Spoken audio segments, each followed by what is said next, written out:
Hello there, people of the internet. So normally I discourage against people giving out false information about firearms, right? But I'll be honest, I am a little hypocritical with that sometimes, because there are times where just for fun I give out some false information on firearms. Now let me go ahead and elaborate on this before you guys go angrily talking in the comments like, oh God, what does this guy mean? It's terrible. Well, whenever I have new shooters out here, I like to play around with them some. Like people that are inexperienced and don't know anything about firearms, I like to fun. I like to fun. But anyway, it's not something unsafe. Like I'm not gonna give someone I'm not gonna give a little girl a 500 Smith & Wesson Magnum and say have fun. That's not the kind of fun I'm talking about. What I'm talking about is like actual fun that like confuses people and makes them say like, what the hell's going on? Like for example, I had somebody out here not too terribly long ago and we were firing an AR. I mean, that's what I train a lot of people on because it has a red dot on it. Very simple, system to use. Wherever that red dot goes, that's where the bullet goes. It's nice and easy. Well, anyway, I also brought out this right here. This is my M44 Mosin Nagant. And, chambered in 7.62 by 54 rimmed. This is a powerhouse of a short rifle. And the blast, like the shock wave that comes out of the barrel of this thing is absolutely insane. The muzzle blast, that's the word I'm looking for. So whenever I have a new shooter come out, and I'm showing them the AR, and then I break out this right here, they're like, oh yeah, that's just an old school wooden bolt action rifle, and just like the general ideals of someone who doesn't know anything about guns here in the United States is that the AR is a much powerful rifle than these old school bolt action rifles. And I'm like, nah, I know that you just fired that 223 there. Well, buckle up, buddy, and get ready to go see a dentist, because this thing will shake the teeth in your skull. So with this right here being a carbine, they're oftentimes very unsuspecting of just how much muzzle blast comes out of this thing. Typically, I'm the one that shoots it just to show them the difference in power, and I'll have them stand like, not like directly in front of it, but I'll have them stand like beside me, like about right here, like, all right, get behind me. And so they're nice and close. But, of course, hearing protection, proper safety precautions, the insert XYZ situation here. I definitely make sure that nobody gets hurt from those kind of things, and I definitely don't scare elderly people and risk heart attacks or anything like that. I typically only do this to, like, friends and people that I enjoy messing with. But anyway, they see this nice short carbine and they're like, all right, well, it's kind of a small gun, so it can't be that bad. And they like, well, we'll talk about that here in a second. I show them this right here, and then I pull this trigger and it just absolutely throws them off guard. Oh God, that concussive blast though. Oh, 7.62 by 54 rimmed. Is a powerhouse of a round out of a full-length Mosin, but out of a Mosin like this, ow. But anyway, I pull that trigger, and anyone who's never been around one of these whenever it has fired, like, you guys can't comprehend just how insane the muzzle blast is coming out of this thing. Now, granted, it's not like 50 BMG insane, but it's a substantial difference from 223 out of a short-length Mosin like this. So they're completely unexpecting the power blast that comes out of this thing.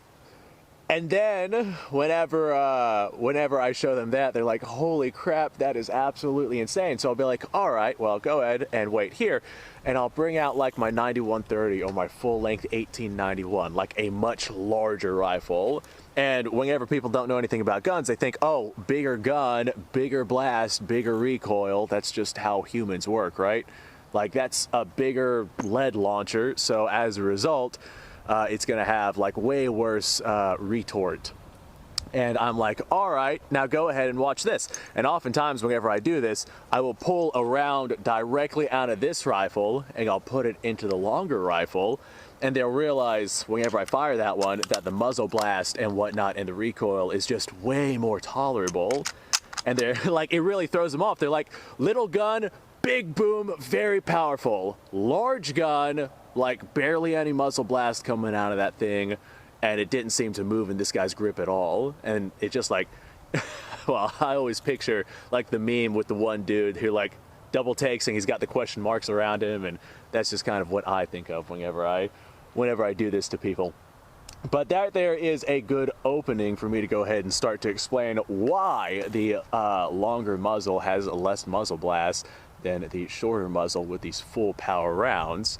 I think I show them the difference in the 7.62 by 54 rim versus the little 2.23, and I normally have them fire it out of a 16-inch barrel, like keep the muzzle blast down to as minimum as possible without going to like a full-length 2.23 barrel, like a 20 or a 24-inch barrel.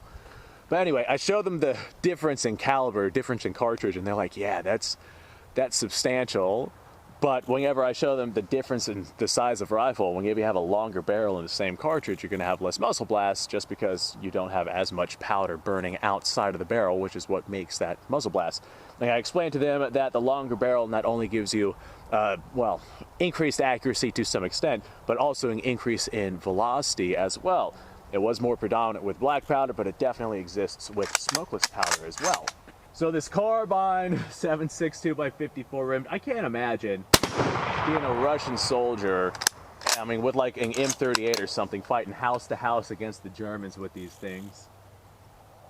And you got just these massive squads of people coming through, and like just like rows of people with these Mosins. Like for the most part, mostly 9130s were used, but these were absolutely used. M44s and M38s and just carbine length Mosins. Ooh, I found some 45 ACP brass. I'm gonna pick that up and reload that later.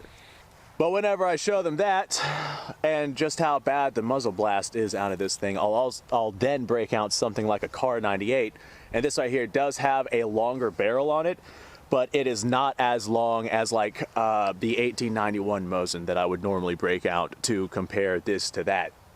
And as a result, I kind of teach them that like there's a good Goldilocks area where you can get a good length rifle that has the good amount of power, but it doesn't have a ridiculous muzzle blast behind it.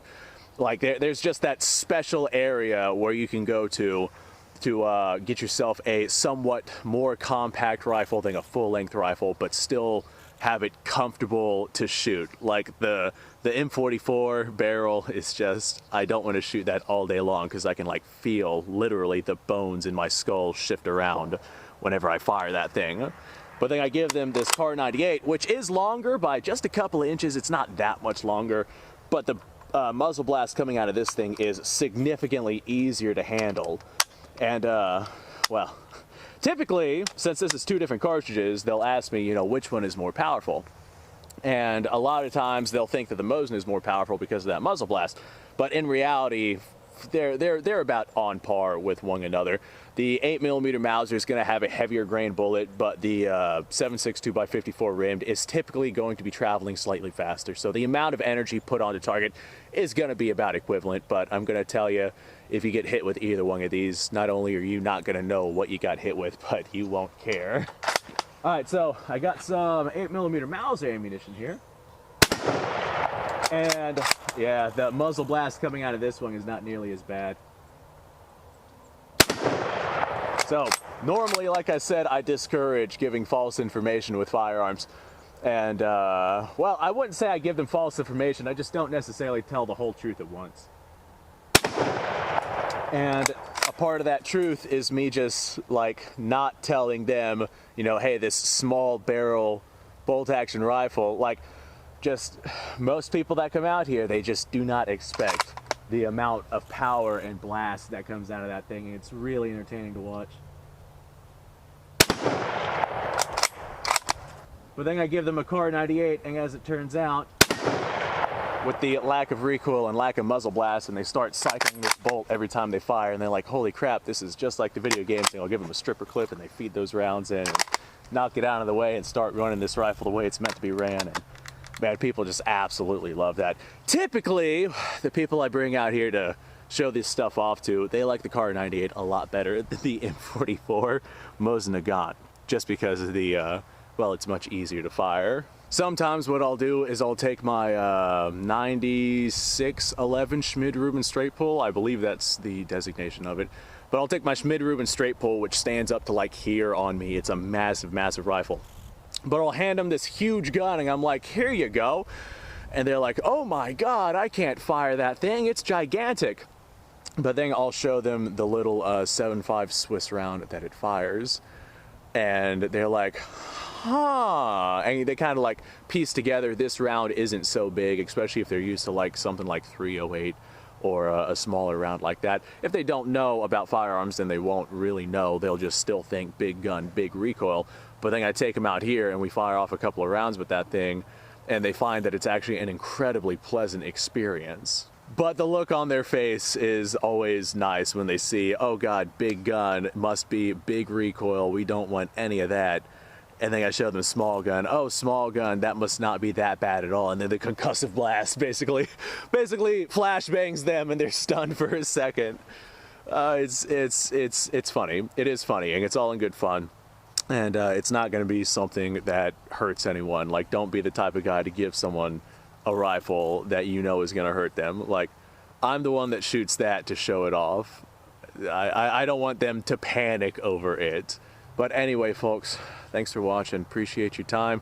Let me know what you guys' thoughts are down below. And if you do something similar, I'm willing to bet that there are plenty of people in the audience who like to have fun with some of the people that they bring out here.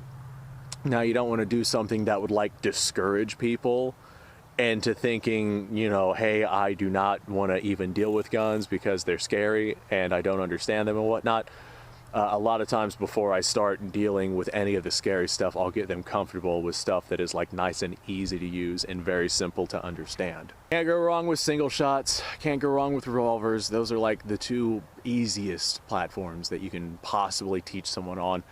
After you teach them on single shot, then you can teach them some kind of load or like self-loading or repeating firearm. You're like, all right, where you stuck that bullet in for your single loading shot, now you have this system that automatically does it for you, and you just got to pay attention to that. And well, that's a whole video in itself that I can probably make there. Thanks for watching, folks. Appreciate your time. Like, subscribe, share. Description below has a link to all sorts of stuff. Go ahead and go check that out. You guys go off, have a fantastic day. I'll see y'all on the next episode.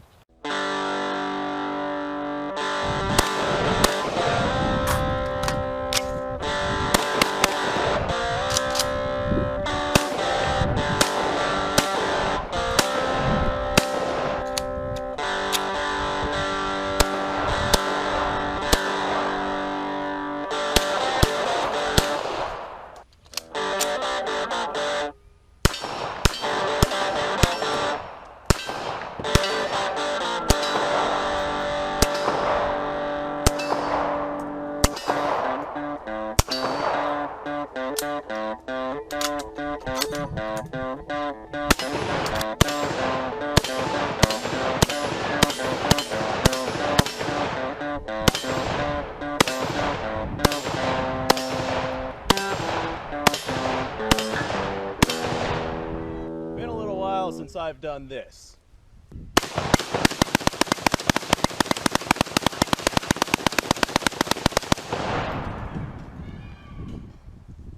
Bonnie and Clyde be damned.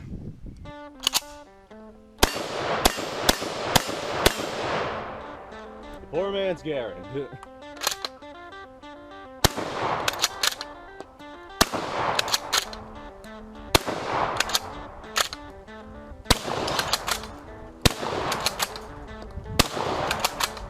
Shame that bolt action shotguns aren't more mainstream.